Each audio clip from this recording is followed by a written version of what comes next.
ഇന്നത്തെ ദിവസം എല്ലാവരും ഏറ്റവും കൂടുതൽ ചോദിക്കുകയും ചിന്തിക്കുകയും ചെയ്യുന്നത് ശ്രീനിവാസന്റെ ഇളയ മകൻ ധ്യാൻ ശ്രീനിവാസനെ കുറിച്ച് തന്നെയാണ്. എല്ലാ കാര്യങ്ങളും വളരെ നിസ്സാരമായി കാണുന്ന കളിതമാശകൾ പറയുന്ന ഒരു ധ്യാനിനെ മാത്രമേ ഇന്നേ വരെ മലയാളി പ്രേക്ഷകർ കണ്ടിട്ടുള്ളൂ. എന്നാൽ അച്ഛനെ കണ്ട് വിങ്ങിപ്പൊട്ടുന്ന, കരച്ചിലടക്കാൻ പറ്റാതെ, ഒരക്ഷരം പോലും മിണ്ടാതെ, ഒന്നും സംസാരിക്കാതെ, വെള്ളം കുടിക്കാതെ പോലും ഇരിക്കുന്ന ധ്യാൻ ശ്രീനിവാസനെ നമുക്ക് മനസ്സിൽ പോലും ചിന്തിക്കാനാകില്ല. വിനീതും ഭാര്യയും മക്കളും ചെന്നൈയിൽ താമസിക്കുമ്പോഴും തൃപ്പൂണിത്തുറയിലെ ശ്രീനിവാസന്റെ വീട്ടിൽ കൂടെ ഉണ്ടായിരുന്നത് ധ്യാനും ഭാര്യയും മകളും തന്നെയാണ്. എപ്പോഴും ധ്യാൻ അത് പറയാറുണ്ട്. ഞാൻ കൊച്ചിയിലുണ്ടെങ്കിൽ ഓടി വീട്ടിൽ പോകും. എനിക്ക് പരമാവധി വീട്ടിൽ പോകാൻ പറ്റുന്നതൊക്കെ തന്നെ ഞാൻ എത്താറുണ്ട്. ഞാനാണ് എപ്പോഴും അച്ഛൻ്റെ കൂടെ നിൽക്കാറുള്ളതെന്ന്.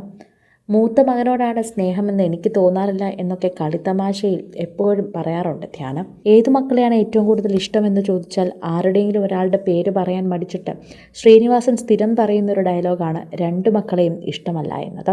എന്നാൽ ധ്യാനിൻ്റെ മുഖം കാണുമ്പോൾ അറിയാം, അച്ഛൻ്റെ പ്രിയപുത്രന് പലപ്പോഴും സ്നേഹം പുറത്തു കാണിക്കാൻ പറ്റാതെ പോയതിൻ്റെ വിഷമം തന്നെ മുഖത്തുണ്ട്. അതിനേക്കാൾ ഉപരി നമുക്ക് ധ്യാനിൻ്റെ ഭാര്യയെ കാണാം. ആളും ബഹളവും ക്യാമറകളും മീഡിയയും ഒക്കെ എത്തിയപ്പോഴേക്കും മാറി നിൽക്കുന്ന ധ്യാനിൻ്റെ ഭാര്യ ദൃശ്യങ്ങളിലെല്ലാം വ്യക്തമായി കാണാൻ സാധിക്കുന്നുണ്ട്.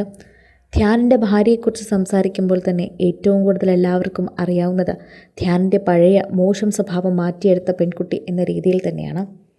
അതിനേക്കാൾ ഉപരി ധ്യാനിൻ്റെ പ്രണയം വീട്ടിൽ സമ്മതിച്ച് ശ്രീനിവാസനോടുള്ള അടുപ്പവും മരുമകൾക്കുണ്ട്. അമ്മ വിമലയോടൊപ്പവും ജോലിക്കാരികളോടൊപ്പവും എല്ലാ കാര്യങ്ങളും ചെയ്യാനും ധ്യാനിൻ്റെ ഭാര്യയും ഒപ്പം നിൽക്കാറുണ്ട്. കുഞ്ഞിൻ്റെ കാര്യമൊക്കെ ശ്രീനിവാസനെ അറിയിക്കാറുമുള്ളതെല്ലാം മരുമകൾ തന്നെയാണ്. എന്നാൽ മരുമകളുടെ സ്ഥാനമല്ല, ദിവ്യയ്ക്കും രണ്ടാമത്തെ മരുമകൾക്കുമൊക്കെ മകളുടെ സ്ഥാനമാണ് ശ്രീനിവാസൻ നൽകിയിട്ടുള്ളത്. തൻ്റെ അടുത്ത് നിൽക്കുന്ന മരുമകളായതുകൊണ്ട് ധ്യാനിൻ്റെ ഭാര്യയോടൊരു പ്രത്യേക സ്നേഹം ശ്രീനിവാസൻ എപ്പോഴും ഉണ്ടായിരുന്നു. ഇന്ന് ശ്രീനിവാസൻ്റെ മരണം ആ പെൺകുട്ടിയും തകർത്തിരിക്കുകയാണ്.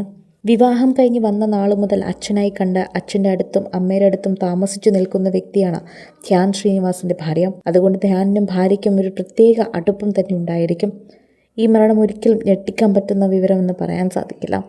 കാരണം അദ്ദേഹം കുറച്ചധികം നാളുകളായി മരണത്തെ അതിജീവിച്ച് മുന്നോട്ട് വന്നുകൊണ്ടിരിക്കുകയായിരുന്നു. എന്നാൽ കുറച്ച് ദിവസമായി അദ്ദേഹത്തിന് വയ്യായിരുന്നു എന്നതും എല്ലാവരുടെയും മനസ്സിലുണ്ട്. അദ്ദേഹത്തിൻ്റെ മരണവാർത്ത എല്ലാവരും ഞെട്ടിച്ചു, അത് സത്യമാണ്. ഡയാലിസിസിനായി ആശുപത്രിയിൽ പോകുന്ന വഴിക്കാണ് ശ്വാസതടസ്സവും അതുപോലെ ദേഹാസ്വസ്ഥയും ഒക്കെ പ്രകടിപ്പിച്ചത്. അതിനെ തുടർന്നാണ് താലൂക്ക് ആശുപത്രിയിലേക്ക് പോയത്. അതൊരു വേദന പകരുന്ന വാർത്തയായി മാറുമെന്ന് ഒരിക്കലും കരുതിയിരുന്നില്ല. സാധാരണ അങ്ങനെ പോകാറുണ്ട്.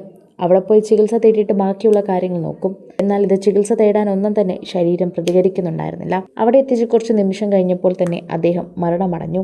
ഒരു മൾട്ടി സ്പെഷ്യാലിറ്റി ഹോസ്പിറ്റലിലോ ICUയിലോ ഒന്നുമല്ല അദ്ദേഹം മരിച്ചത്. സാധാരണ താലൂക്ക് ആശുപത്രിയുടെ സാധാരണ ബെഡിൽ. അതാണ് ശ്രീനിവാസൻ എന്ന ലെജൻഡിനെ കുറിച്ച് സമ്മതിക്കുന്ന കാര്യം. സിനിമ, ഫാഷൻ, ലൈഫ് സ്റ്റൈൽ വാർത്തകൾക്കായി മലയാളി ലൈഫ് സബ്സ്ക്രൈബ് ചെയ്യൂ. ലേറ്റസ്റ്റ് അപ്ഡേറ്റ്സിനായി ബെൽ ബട്ടണും അമർത്തുക.